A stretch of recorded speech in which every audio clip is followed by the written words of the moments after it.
Now, me and Mecca Books, we were really sad yesterday.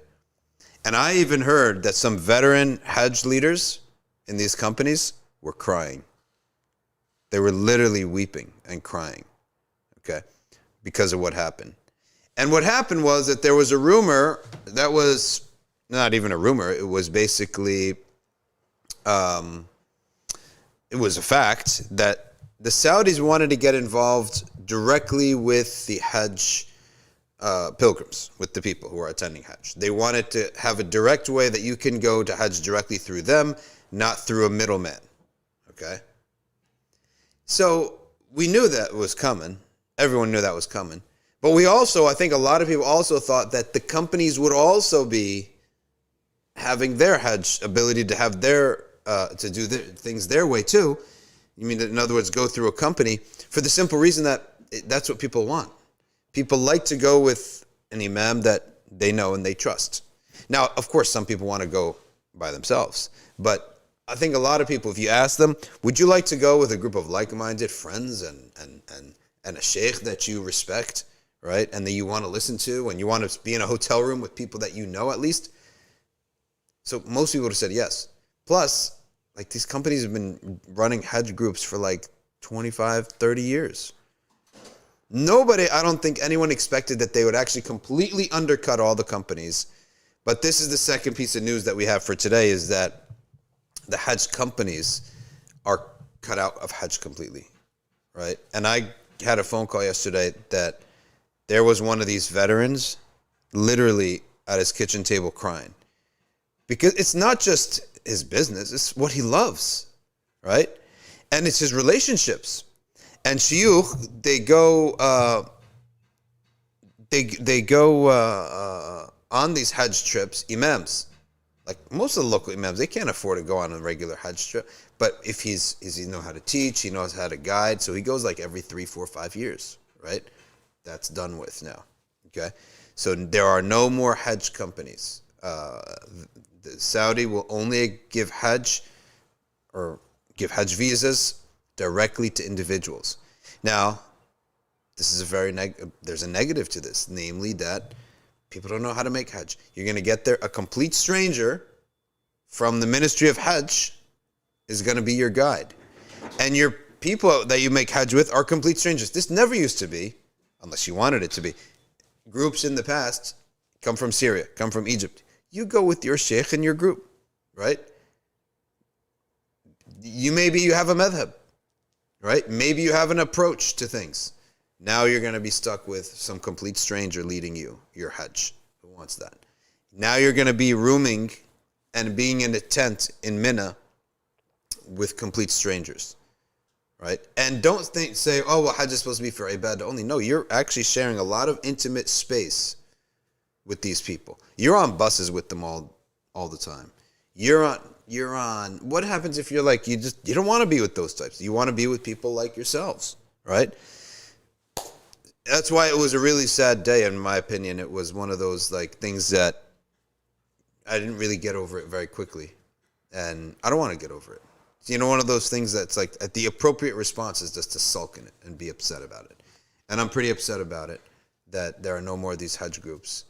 And also, first of all, for your own benefit, are you going to roll out a brand new software, which, by the way, is all outsourced from a Hindu company? Not like Muslims are running it. All Hindus in the Emirates. So you're going to put out this new platform, which has never been used before, right away for Hajj? And on top of that, 3 weeks. And on top of that, you just canceled the trips of everyone who's been signed up and waiting for sometimes years, because they were like waitlisted during COVID, then waitlisted the next year, then finally they get in this year, and everyone's looking forward, and you start your new program by breaking the hearts of all these other people who just now they're going to get refunded and stay home. Because number one, you can't just switch over to go to Hajj on their portal, which I'm going to tell you what the portal is, because so that you could try to make Hajj. It's by lottery. So it's not even first come, first serve. How is that fair? It's by complete lottery. So you sign up, There's no information. There's no like pricing. You don't know what you're going to get. You just plug in a whole bunch of information. They will send you if you got it or not. Who's going to do this 3 weeks out? So, and this applies, by the way, only to the English-speaking countries. America, England, Canada, Australia. Rest of the world, they on normal Hajj in their own way. They're through the Hajj mission of their nations. So just tell me, if you want to profit and you want to defeat the Hajj companies and you want to take the money out of their hands and keep it all for yourself, cut out the middleman, why would you do this 3 weeks in advance? How does this make any sense? Like, no one is signing up to this 3 weeks in advance except for a handful of people. The other smart thing to do would be, all right, let's use this software for a random Umrah in Jumad al-Ula, right? That would be the smart thing to do. Incentivize, hey, you go sign up for this, use this website from now on, like for this period of time, use this website. Then you could see if there are glitches, if there are challenges. There's something called a soft opening for everything. There's a beta version, okay? And then you inform the Hajj companies, listen, I know this is not good news for you, but we're phasing you all out. We want it all for ourselves. Give the guy a year or two to adjust his business, right? Because لِيَشْهَدُوا مَنَافِعَ لَهُمْ. It is permitted to make money off of the process of Hajj. Allah says in the Quran, لِيَشْهَدُوا مَنَافِعَ لَهُمْ. So that they can have manafi'. Why? Because going to Hajj costs money. So it's reasonable that the people who are going to go to Hajj will need to do some tijara at Hajj to pay for their way back. That was in the old days. So in the old days, let's say you're coming from Morocco. That's pretty far, right? It's not like Egypt or Syria where it's not that bad. You go from Morocco, you go there, it might take you a couple months to get there because you're going to have a lot of stops on the way. You get there, you finally get to Hajj. You might need to stay there a little bit, do some trade, right? Trade your nice, beautiful goods from Morocco. Sell it to the people in Hajj who are coming from all different countries that are interested in your goods. That's going to pay your way back and put some more money in your pocket, right? It's Hajj services. It's not free. Giving people rides, giving people a place to stay, feeding people. So it's completely valid form of business, of tijara. Now you're taking it from them. If you had a right intention, wouldn't you be considerate to these people, right? Not on the very Hajj that they planned, okay? They already planned it. It's not like you're telling them 3 years out. By the way, you're out in 3 years. So that means you got 1-2 Hajjas left. That's it. That would be fine because then it'd be at least we can prepare ourselves. We'll recalibrate our entire lives, right? As a company. And we'll just start focusing on Umrah. We'll just start focusing on little trips to Andalusia or something like that. You're not going to have a line out the door when people say a trip to Turkey. Why would I pay for a trip to Turkey? I can go to Turkey myself. Why would I pay for a company to go to Andalusia, right? It's whatever, okay? So these types of people, it shows their intention to me that you started this off by literally breaking the hearts and breaking the banks of a whole bunch of people, right? With no concern. And you had no problem giving millions of dollars to this Hindu company, Hindu-run company out of the Emirates, Travel Easy. Not their fault, right? But it doesn't make sense as a Muslim to use the Hajj. Let's pay Hindus for the services, and because we want to cut out Muslims.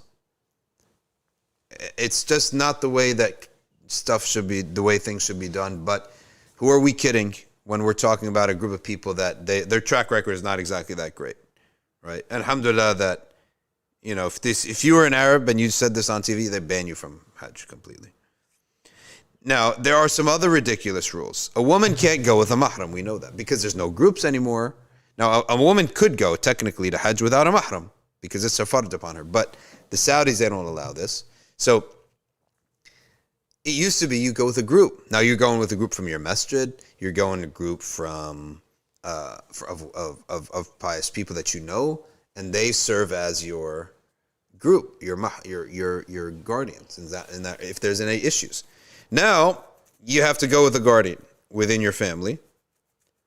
What happens if a woman doesn't have family? The group was her family. You don't think there are many converts that don't have this? Right? A ton of converts have no family, no mahram to go with. What happens if the mahram is an old man? Now on top of this, there are two more rules to your mahram. Rule number one, he's got to be under the age of 65. No one over 65 is going to Hajj. What if the guy is saving up and he could only make Hajj when he was 66? What if he just made Tawbah? So you're cutting him out of Hajj. Ridiculous. Rule number two, your mahram cannot have made Hajj for 5 years. So no one can, you can only go every 5 years to Hajj, according to this rule. That's the rule. Do they basically not want people to go? Because you actually made it a lot harder. In any event, it's just, let me give you the website, just in case you guys want to make Hajj and you want to try this out. Do it. Make Hajj. I mean, this is the only way you could do it. Okay, Ryan, write this down for us. Motawif, Mutawif. And, it bothers me, irks me when they transliterate things wrong. Motawif. Should be MU, but it's, all right, .com.sa.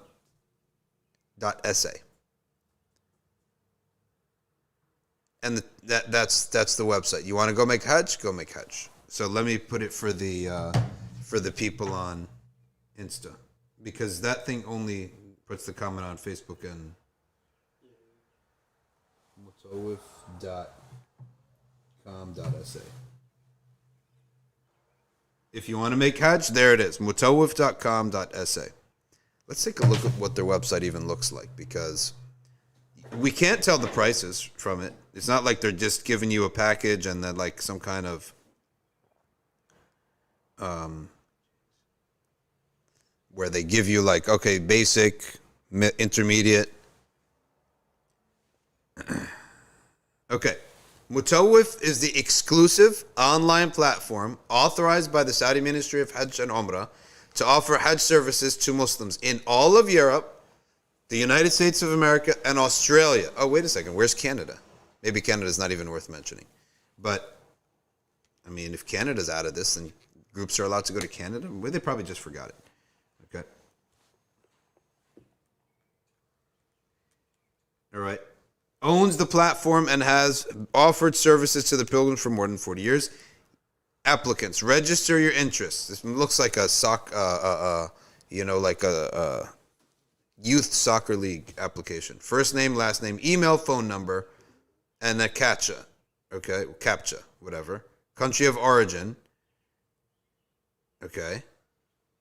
Your Hajj is only 5 steps away. Mutawif is the online official portal to plan and initiate your Hajj journey in 5 simple steps. Fill in your application. Submit your documents.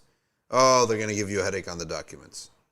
Draw selection. After submission, a draw will be carried out electronically to select candidates to perform Hajj. So you're just going to get an email, I guess, and if it goes to spam, you're out. Make the payment.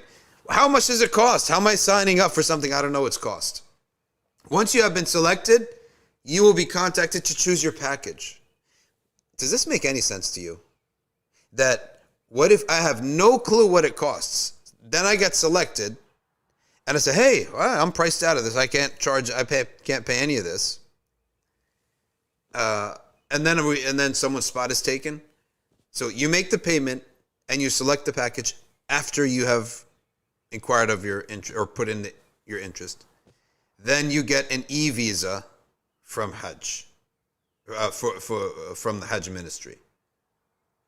Okay. Man, such an upsetting thing. Tech partner Trevisi. Let's go to their website and see who is the partner. Trevisi. Let's see the names of these people. It's not their fault, but it's our people who are essentially dumb, who have no loyalty like to the ummah, like keep the money within the ummah. All right, the founders and the people behind Trevisi. Let's see who they are. Where are their names? Trevisi Group is the group that runs this thing. All right, the team.